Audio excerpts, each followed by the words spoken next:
That's the worst thing that could happen. So let's just play with me now. Let's say you're on your way to work and you're late. And the traffic is typically horrible on I-17. So there you are, the red lines aren't going away, and you're just like tense up because you're gonna be late for work.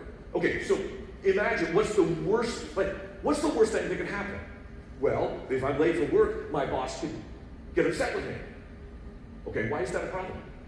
Like, just run with it. Take it to its extreme. Well, if my boss is upset with me, she could fire me. Okay, so why is that a problem?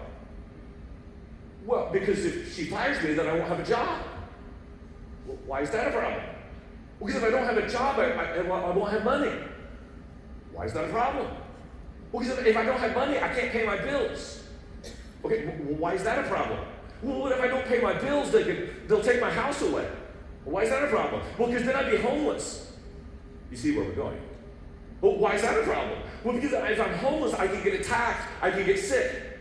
I could die from being late for work. Okay, but let's just say, okay, you could die from being late for work. What happens if you die? Well, I go to be with Jesus. Oh, so what's the problem?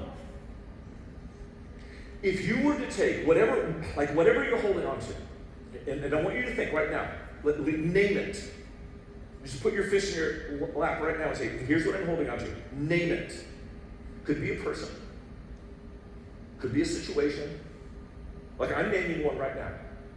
I've got a project I'm working on, and I love it. I mean, I'm deeply involved in it, but it's stressing me out. I'm going to name it. How do you release that to God? By recognizing that the worst possible scenario is I end up being with Jesus. So I want to tell you a story about that.